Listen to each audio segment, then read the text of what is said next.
Scott in Kentucky, you're on the air. Go ahead. Hey, Alex, you're a true American patriot and humanity's best friend. Well, thank you. I'm just trying to survive, though, brother. But thank you. Go ahead. Hey, I have a question and a couple comments.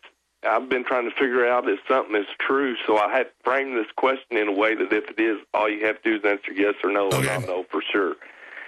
Are you under a gag order to not mention anything about the Nacera law?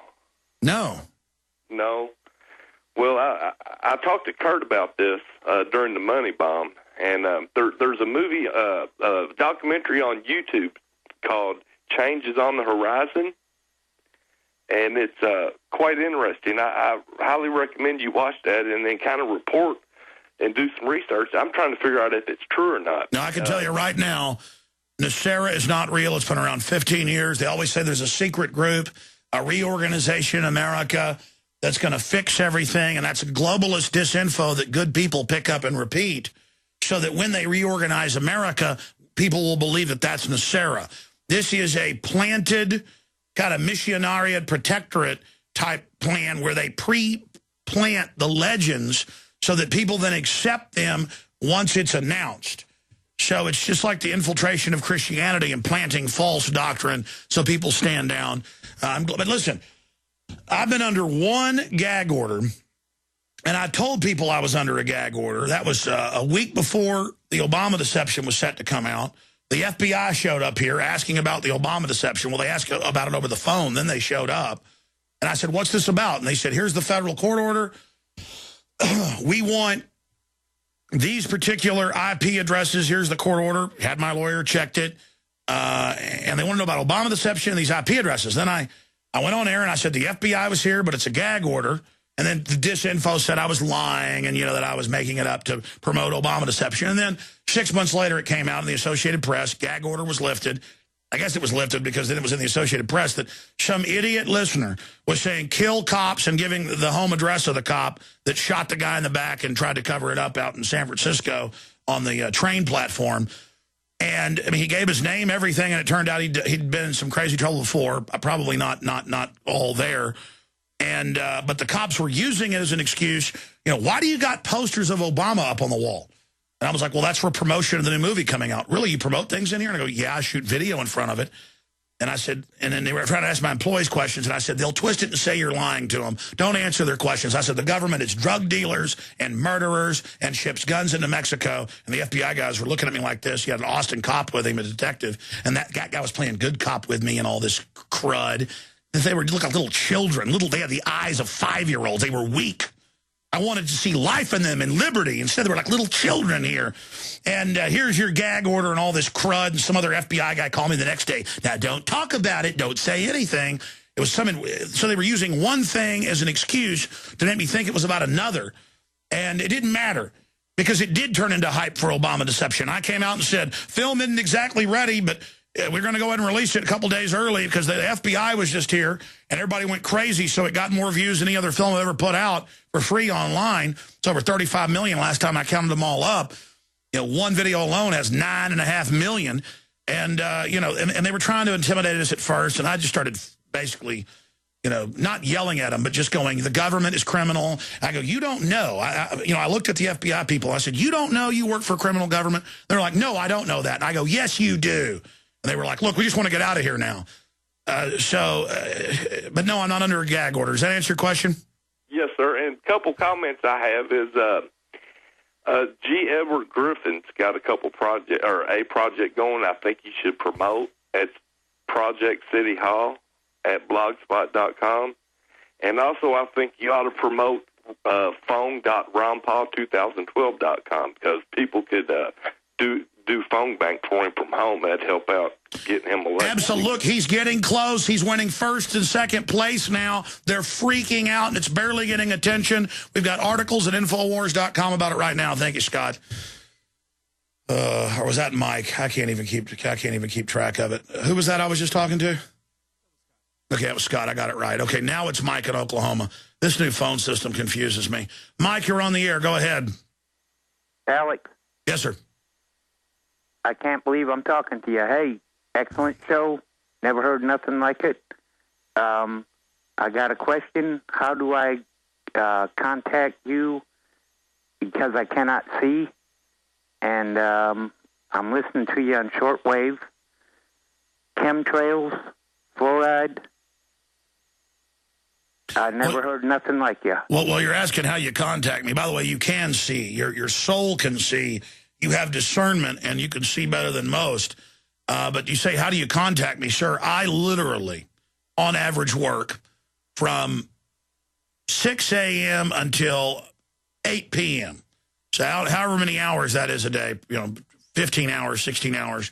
So I don't have time to get on the phone with people. But we're talking here right now. Go ahead and talk to me.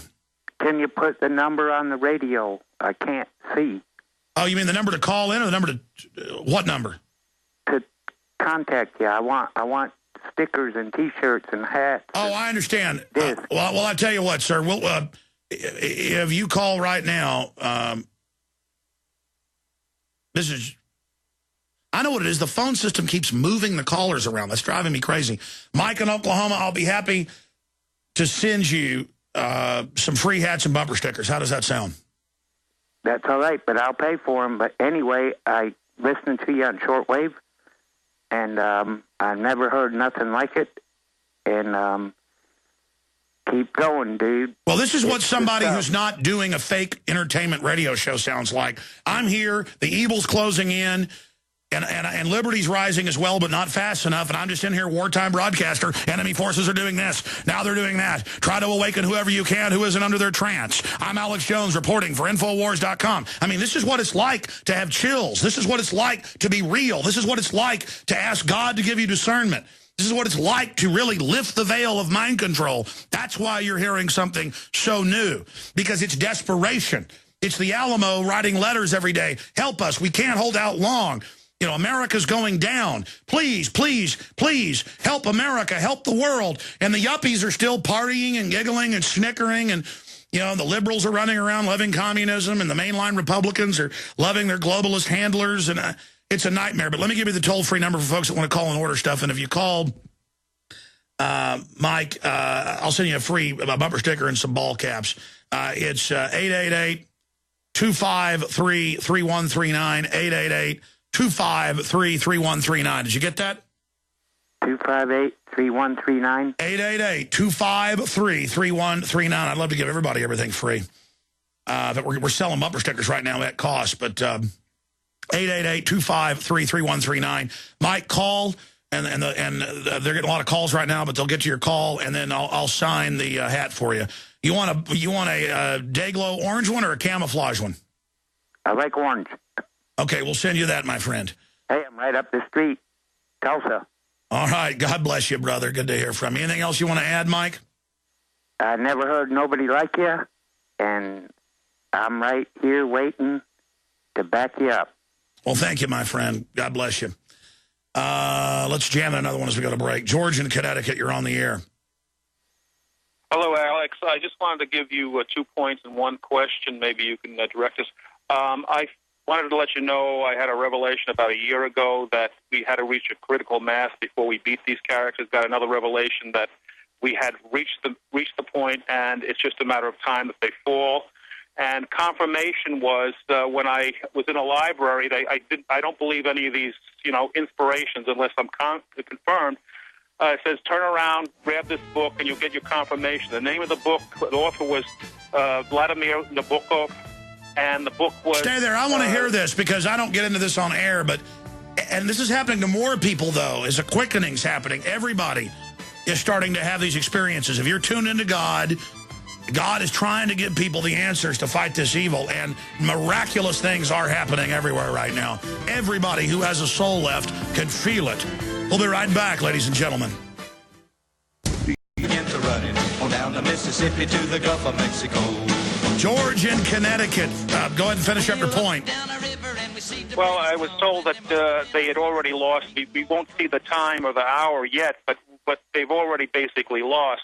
And the confirmation came when I was sitting in a library. It says, turn around, and there was a line of Russian authors, and the one author, Vladimir Nabokov, I pulled it out as directed, and the name of the book was Tyrants Destroyed. The confirmation, it says, open the book, and the chapter I opened with my last name, the same name of Michelle Bachman. The chapter is named Bachman. Anybody can confirm it who doesn't believe it. Hello? No, I'm just listening to you. I'm just thinking about it. Amazing. That's a great title, Yeah. Tyrants Destroyed. I want to read that. Yeah.